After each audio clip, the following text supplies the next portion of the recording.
Hello， 大家好，我係俊豪，歡迎返到嚟我嘅 YouTube 頻道。我係一個地道嘅廣州人，依家一個人喺馬來西亞吉隆坡租咗間公寓，喺度打拼緊。我而家喺吉隆坡某一間中國高科技公司嘅分行做緊嘢。唔知大家一個人喺外地生活或者做嘢嘅時候，有冇試過有一刻突然俾一啲好細微嘅人情味感動到爭啲喊出嚟呢？老實講，喺廣州長大嘅人應該好明白我以下講嘅嘢。喺嗰種有成千萬甚至上億人口嘅超大型都市入面，我哋由細到大受到嘅教育或者學返嚟嘅生存技能，就係唔好同陌生人講嘢。為咗私隱同埋最緊要嘅人身安全，我哋習慣咗同任何人保持距離。喺大城市，冷漠其實係一種自我保護嘅規格。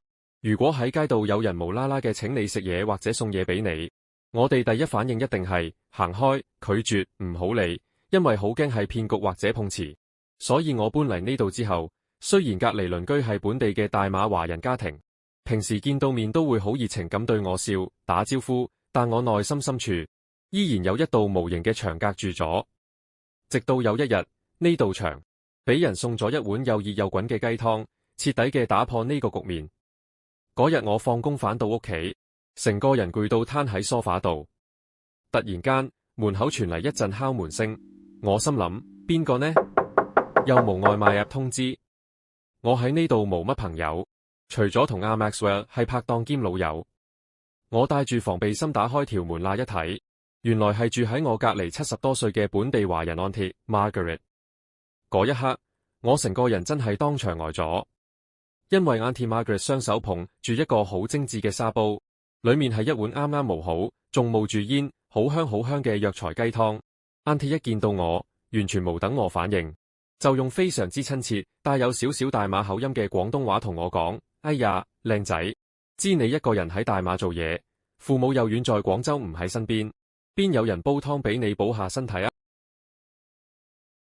靚仔 ，Auntie 煲湯俾你補下身體啊！唔好意思，麻煩你啊，你睇你瘦到咧，快啲攞去趁熱啦！講唔出話嚟。如果呢件事發生喺以前，我可能會懷疑對方係咪有乜嘢企圖。但係當我望住 Auntie Margaret 嗰種眼神入面那種毫無防備、純粹到極點嘅慈祥同關心，再望住嗰碗冒緊煙嘅雞湯，我喉嚨好似被嘢塞住咗咁，淨係識得一邊接過嗰碗湯，一邊猛咁講唔該。Auntie 一邊笑，一邊同我傾咗兩句。原來佢自己嘅一對仔女依家都喺澳洲墨爾本做緊嘢，一年到頭先返嚟探佢哋2次。Auntie 話佢每次見到我就覺得好似見到自己喺遠方嘅仔女咁。等Auntie返過去之後，我閂埋門，一個人坐喺飯台前，睇住嗰碗雞湯，熱氣蒸喺我塊面上。我發現我嘅雙眼竟然濕晒，呢種溫暖真係久違啦。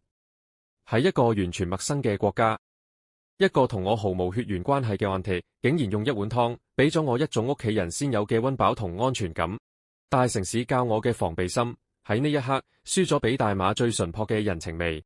後尾我打電話返廣州，同我爸爸媽媽講起呢件事。連我平時最注重安全、最謹慎嘅父母聽完之後都覺得不可思議，然後隔住個電話一直感嘆，話呢個大馬Auntie真係太好人，太善良啦，叫我一定要好好多謝人哋。舊陣時，我成日覺得一個人在外地，吉隆坡對我嚟講只係一個工作嘅地方，一間冷冰冰嘅公寓。但自從呢一晚開始，我覺得呢個地方有咗溫暖嘅感覺。Auntie Margaret 嘅呢碗雞湯，我諗我呢一世都唔會忘記。佢唔單止補咗我嘅身體，仲溫暖咗一個異鄉人孤獨嘅靈魂。好多人成日問我，馬來西亞最吸引人嘅地方係咩？係好食嘅肉骨茶，定係吉隆坡雙子塔嘅靚景？依家我會毫不猶豫咁答佢哋，係呢度嘅人，係呢度完全冇防備、毫無保留嘅善良同人情味。好啦，今日嘅故事就分享到呢度。如果你都身處異鄉，希望今晚你身邊都有咁樣一碗溫暖嘅雞湯。如果你中意我呢條片嘅話，千祈唔好唔記得訂閱、點讚同分享。我哋下條片再見，拜拜。